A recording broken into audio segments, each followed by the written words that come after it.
시청자 여러분, 안녕하십니까?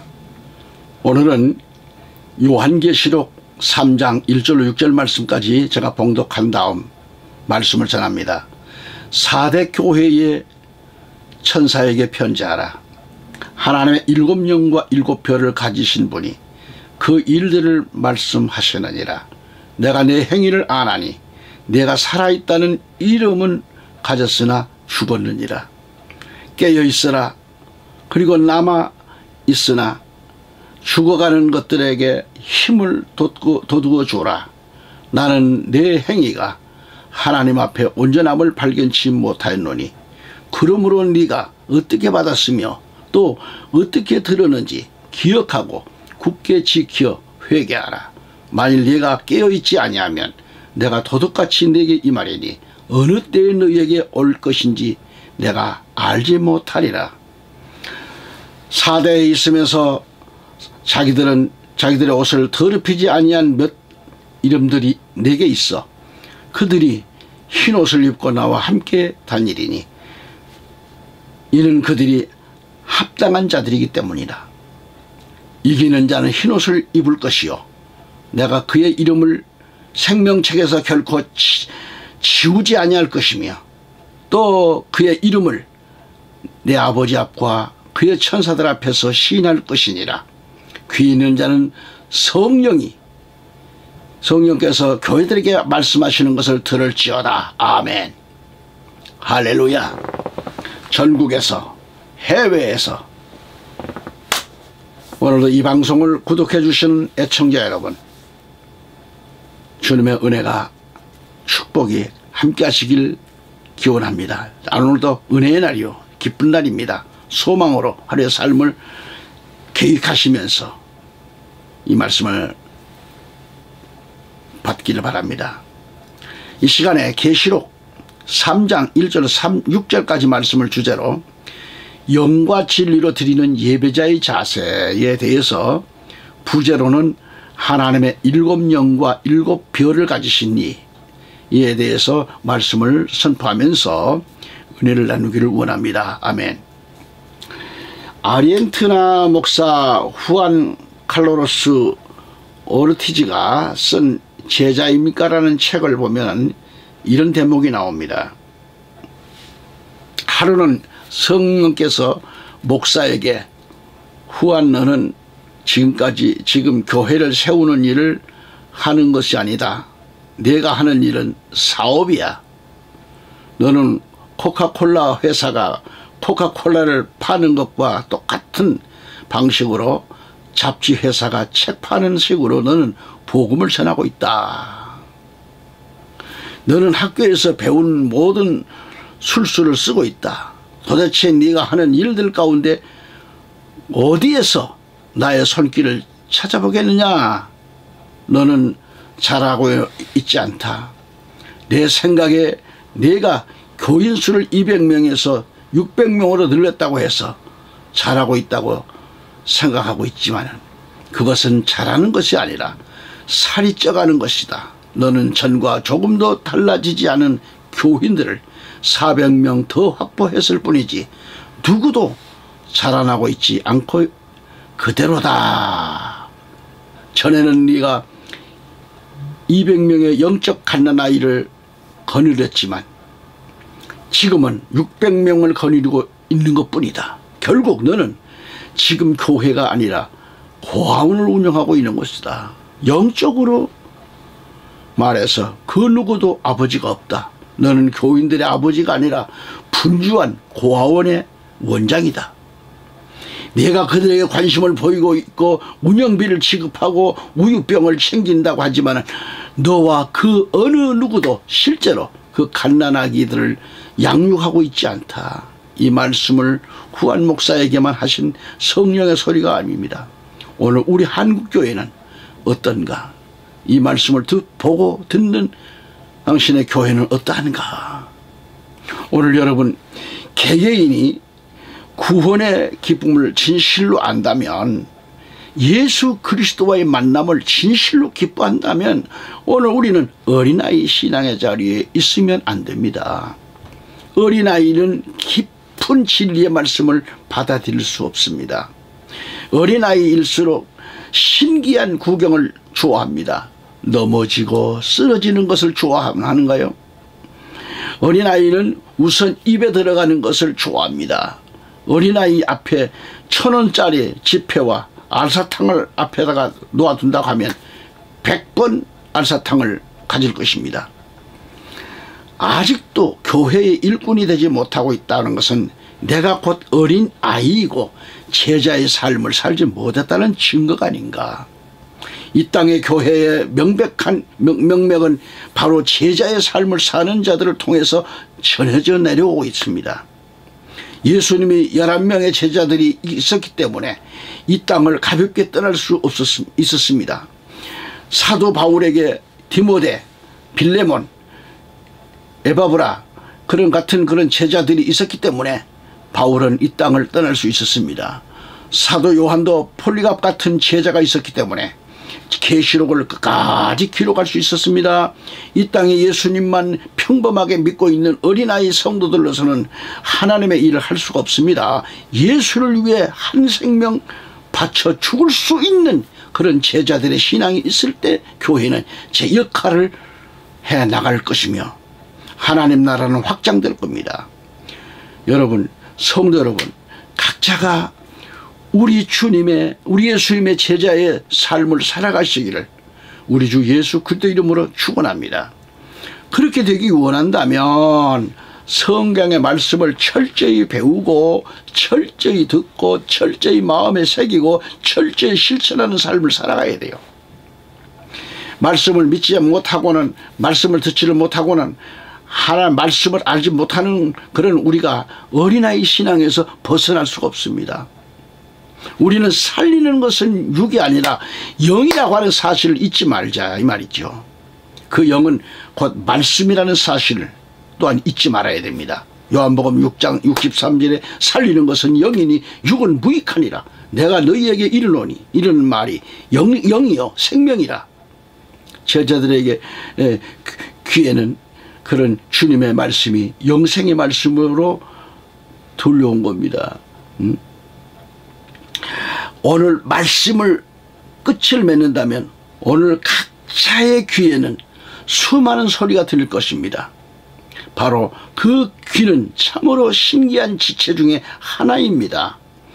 우리의 귀는 아주 큰 소리나 아주 작은 소리는 듣지 못합니다. 또한 우리의 귀는 나를 칭찬하고 나를 헐뜯는 소리는 기가 막히도록 잘 듣습니다. 이러한 우리의 귀인데도 영적 소리만큼은 너무나 알아듣지를 못합니다. 그렇게 마음에 찔리는 말씀을 듣는다 해도 듣는 것으로 끝나는 거예요. 효자는 부모의 말씀에 귀를 기울입니다. 우리가 진실로 하나님의 택하심을 받은 자라면 우리는 하나님의 말씀을 들어야 하고 그 말씀대로 살아가는 것이 원칙입니다.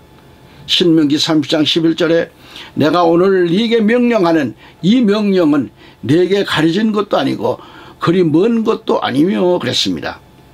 자녀들이 부모님을 사랑한다면 그 말씀을 지키는데 전혀 어려움이 없는 것처럼 우리가 하나님을 사랑하고 하나님의 자녀라면 정말 우리는 하나님의 말씀을 지키는데 어려운 것이 아니에요. 믿음이 없는 사람은 어려워도 믿음이 있는 자는 어렵습니다. 여러분, 세상이 더 좋고 세상의 소리가 더 좋은 자는 하나님 말씀을 들을 수 없고 듣는다고 해도 깨닫지를 못하기 때문에 예수를 따를 수가 없습니다. 요한복음 10장 3절 5절의 말씀 보면 그에게 문지기가 문을 열면 양들은 그의 음성을 듣나니 그러면 그는 자기 자신의 양들의 이름을 불러서 이끌어내느니라. 그가 자기 양들을 이끌어낸 후 양떼 앞에서 걸어가면 양들이 그를 따라가나이니 이는 양들이 그의 음성을 알기 때문이라. 그러나 그들이 낯선 사람은 따라가지 아니하고 오히려 그에게서 달아나나니 이는 그들이 낯선 사람의 음성을 모르기 때문이라고 했습니다. 우리 주님의 말씀을 들을 수 있어야만이 우리는 영적인 사람입니다. 우리 예수님의 말씀을 따르며 살아가는 사람만이 하나님의 택함을 받은 그런 성도죠. 이런 자만이 예수님의 그리스도의 제자의 길을 갈 수가 있습니다.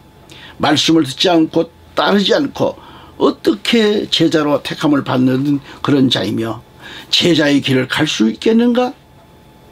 이 시간도 예수님은 우리를 제자 삼기 위하여 말씀을 주시지 않았는가? 말씀을 깨닫는 자는 복이 있습니다. 제자의 입에서만이 오 주여 영생의 말씀이 계심에 우리가 누게로 가오리까 하는 신앙 고백이 나오게 되는 것입니다. 아멘. 할렐루야. 그 다음에 사대교회를 봅시다요. 계시록 3장 1절 2절에 보면 종교개혁 이후 시대를 예표하는 사대교회가 나오는데, 이 사대교회는 살았다고 하는 이름을 가졌지만은 실은 죽은 교회였습니다. 사람의 눈으로 외부에서 볼 때는 살아있고 화려한 교회지만은 예수님의 눈으로 보실 때는 생명이 없는 죽은 교회였습니다. 중세시대에 타락한 교회들을 보면 외부에서 볼 때는 말이죠, 막강한 힘을 가지고 살아있는 교회처럼 보였습니다. 그러나 모두 죽은 교회였지요. 사대교회는 형식과 외식으로 가득 찬 그런 죽은 교회였습니다. 예수님의 생명이 없는 교회였습니다. 그래서 사대교회는 뭐예요? 역사적 배경으로 고대 루디아 왕국의 수도였습니다. 주전 546년 바사 제국의 고레스에게 침략을 당해가지고 바사 제국의 속국이 되고 말았어요. 그 후 주전 334년에 알렉산더 대왕에게 점령당했고, 주전 218년에는 셀루쿠스의 안티오코쿠스에게 함락되었습니다. 그 이후 주전 133년경 로마에 의해 점령을 당했죠. 순환뿐이죠. 둘째로 지리적 배경 사대교회는 예배소에서 동쪽으로 약 80km 지점, 두아디라에서는 약 48km 떨어져 있었다고 그랬죠. 이 사대 도시는 천연적인 요새를 갖춘 그런 도시라고 합니다. 남쪽을 제외하고는 삼면이다 450m 높이로 깎아지르던 그런 벼랑으로 그렇게 둘러싸여 있고, 사대성을 들어가는 그런 입구조차 벼랑과 험준한 길로 되어 있었다는 거죠. 근데 실제로 지명의 배경을 보면 사대는 헬라 원문에 보면 사르데신이라 해요. 사르데신. 그런데 남은 자, 남아있는 자라는 그런 의미를 갖고 있습니다. 사대교회는 이름값을 못한 교회죠. 그 다음에 경제적 배경을 보면 양털의 염색이 이곳에서 최초로 시작됐고, 염색 공업이 흥행하였고, 공장들이 많이 있어가지고 부와 철학과 음악의 도시였습니다. 이런 4대 도시의 부는 도시의 그 강에서 나는 그 사금 때문이었는데, 이것으로 최초의 금화를 만들기도 했다는 거죠. 또 이 비옥한 땅에서 나오는 농산물이 4대 도시를 더 아주 부하게 만들었다는 겁니다. 그 다음에 종교적 배경을 알아보면 이 4대 교회는 이단의 세력과도 싸우지 않았습니다. 도시의 부유함으로 인해 가지고 세속적인 풍습에 젖어 이름만 있는 그런 교회였습니다. 외교적으로는 신앙을 가지고 있는 것처럼 보였지만 예수를 사모하고 전파하는 데 있어서는 관심이 전혀 없는 그런 교회입니다. 그 다음에 여섯째로 현재의 모습을 보면 2세기까지 그 부유함을 자랑하던 4대 교회가 말이죠, 4대 도시가 이름도 없이 사라져버릴 때 함께 사라져버렸습니다. 영적으로 죽은 교회는 흔적도 없이 사라진다 하는 것을 우리에게 보여주고 있는 거죠. 그 다음에 7번째 예언적 배경을 보면 종교개혁 이후 시대를 예표하고 있습니다. 4대 도시가 천연요새였고요. 그런 것처럼 기독교가 로마 국교로 인정받자 기독교는 천연 요새처럼 그 이용을 자랑하며 타락해 갔습니다. 그래서 4대 교회가 풍요로움 때문에 죽은 교회가 되었던 것처럼 정치와 짝한 교회는 부귀와 권세를 누리며 타락해 갔습니다. 마지막 때에도 이러한 4대 교회와 같은 모습은 곳곳에서 드러나고 있습니다. 성도들이 부요함에 취해서 형식적인 신앙이 난무하고 있지 않는가. 교회도 부요와 풍요로움에 젖어서 멈춰져 있습니다. 즉 살았다 하나 죽은 교회들이 지금도 있고 앞으로도 계속되어질 것입니다. 한국교회가 깨달아야 됩니다. 첫 번째, 여기 보면 수신처와 수신자를 보면 뭐예요? 3장 1절에 4대 교회의 천사에게 편지하라. 하나님의 7영과 7뼈를 가지신 분이 이 일들을 말씀하시느니라. 내가 네 행위를 아나니 네가 살아있다는 이름은 가졌으나 죽었느니라 했어요. 여기서 4대 교회 사자에게 편지하기를 했는데 편지 내용이 뭐예요? 죽어가는 4대 교회에게 주님은 요한을 통해 편지를 보내 깨닫게 하고 계십니다. 4대 교회를 담임하던 주의 사자는 이 편지를 받고 어떠한 태도였는가? 중세 이후 타락한 교회들에게 종교개혁자들을 통해서 너희가 살았으나 죽은 자라는 이 사실을 깨닫게 하셨습니다. 그러나 당시의 종교 지도자들은 주님의 경고를 받아들이지 아니했습니다. 어느 시대마다 죽은 교회들에게 하나님은 깨달음을 주고 계십니다. 마지막 때에도 형식과 외식만 갖추고 있는 교회들에게 주님은 주의 사자들을 통해서 깨닫도록 경고를 하달하실 것으로 봅니다. 4대, 이 뜻은 남은 자, 순교자, 그런 뜻을 가지고 있는데요. 4대 교회는 끝까지 남아있지 못하고 결국 교회도 말았습니다. 여러분, 4대 교시의 부와 풍요로움이 끝까지 믿음을 지키지를 못하게 하고 말았습니다. 여러분, 부와 풍요로움은 우리가 살아가는데 아주 필요한 것들이잖아요. 그러나 거기에 빠져버릴 때 우리는 믿음을 떠나 타락한 자들이 되고 말 것입니다. 기독교가 국교화되고 로마 정치와 하나가 되어버린 기독교는 부와 권세와 풍요로움이 보장되었습니다. 그렇게 되니까 서서히 기독교는 뭐예요? 타락되어 버렸고 결국은 예수를 떠나버린 이단 집단이 되고 말았던 것이죠. 좀 더 설명을 한다면 4대 교회 성도들은 주님의 편지를 받고 소수의 무리들만이 있었습니다. 4절에 보면은 겨우 몇 명이라고 나옵니다. 깨닫는 자는 몇 명뿐이었습니다. 중세 교회의 시대에도 소수의 몇 명만이 예수님의 뜻을 깨닫고 예수님의 뜻을 따랐습니다. 어느 시대에나 소수의 무리가 예수님의 뜻을 위해 살아갑니다. 그리고 그 소수를 통해서 예수님의 뜻이 전달되는 거죠. 이 시대에는 어느 시대보다도 살았다 하는 이름을 가졌으나 죽은 자들이 많은 시대입니다. 우리는 4대 교회에 주신 주님의 이 편지가 오늘 나에게 전달된 주님의 편지로 받아야 할 것입니다. 이 편지를 온전히 받아들이고 깨닫고 편지 내용대로 순종을 한다고 하면 4대 교회에 몇 명 안 되는 그런 자들이 남았던 것처럼 우리 또한 남은 자가 될 것이 아닌가. 예수 그리스도의 이 편지는 항상 먼저 그리스도의 사자에게 주어지고 있다고 하는 사실을 잊지 말아야 합니다. 이것은 바로 성도들이 그리스도의 사자에게 가르침 받기를 원하고 계신 겁니다. 그러므로 주의 사자들은 예수 그리스도의 그 주의 사자들은 얼마나 가르치는 게 중요한지 깨달아야 합니다. 본대로 전해야 합니다. 이게 사명자 아니겠어요? 사명자는 잘 깨닫도록 말씀을 가르쳐 줘야 돼요. 편지를 보고도 주님의 뜻을 전하지를 않는다고 하면 편지를 본 자가 모두 책임을 져야 합니다.